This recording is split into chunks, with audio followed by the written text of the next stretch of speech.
என்ன சொல்றாங்க ஸ்ரீலங்கா மாதிரி இந்தியா ஆயிடும். அதுக்கு சான்சஸே கிடையாது. ஏன்னா இந்தியாவில ப்ரொடியூஸ் பண்ற டேலண்ட் வேற எந்த ஊர்லயுமே இல்ல. பட் என்னன்னா அதை கைட் பண்றதுக்கான அந்த ஒரு சீனியர் பிளேயர்ஸ் இல்லாம இருக்கிறதுனால மேபி பாசிபிள் ஃபியூச்சருக்கு கொஞ்சம் ஸ்ட்ரகிளா இருக்குங்கிறது என்னோட ஒப்பீனியன். தினேஷ் நீங்க என்ன நினைக்கிறீங்க? நீங்க சொல்லுங்க. இப்ப நீங்க சொன்ன மாதிரி ரோஹித் சர்மா, விராட் கோலிலாம் டொமஸ்டிக் சீசன் ரஞ்சி டிராஃபி விளையாண்டாங்க.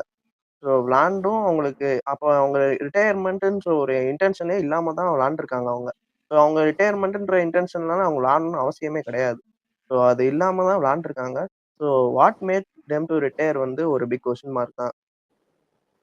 இல்ல எனக்கு தெரிஞ்சு ரோஹித்தோட ரிட்டையர்மெண்ட் வந்து அவரா கொடுத்ததா இருக்கணும்ன்ற மாதிரி டவுட் அதிகமாவே இருக்கு. ஏன்னா ரீசெண்டா ஆஸ்திரேலியா ஐ மீன் லாஸ்ட் மந்த் ஏப்ரல் மந்த் அப்போதான் அவர் வந்து ஒரு மைக்கேல் கிளார்க்கு பேசிட்டு இருந்திருப்பாரு. இந்த மாதிரி நாங்க இங்கிலாந்து சீரீஸ்ல போயிட்டு அதுதான் கேக்குறேன். அவங்களோட மைண்ட் செட் மாறி இருக்குமான்னு கேக்குறேன்.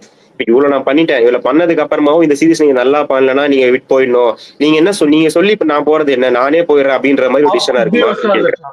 இந்தியன் டீம்ல பாலிடிக்ஸ் அந்த மாதிரி எக்கச்சக்கமா நம்ம ஓப்பனாவே கேள்விப்படுவோம். ஏன் விராட் கோலி ஓப்பன் ஸ்டேட்மெண்ட் கொடுத்திருந்தாரு, நான் கேப்டன்சில இருந்து ஸ்டெப் டவுன் ஆனோன்னு இன்ட்ரெஸ்ட் பண்ணல, பட் என்ன வந்து ஃபோர்ஸ் பண்ணி கேப்டன்சில இருந்து ஸ்டெப் டவுன் ஆக சொல்லியிருந்தாரு ஒரு ஓப்பன் ஸ்டேட்மெண்ட் கொடுத்திருந்தாரு அந்த டைம்ல. சோ நீங்க என்ன சொல்றீங்க? பிரஷர்னால எடுத்த டிசிஷன் தான்றீங்க? பிரஷர்னால எடுத்த டிசிஷன் மட்டும்தான்.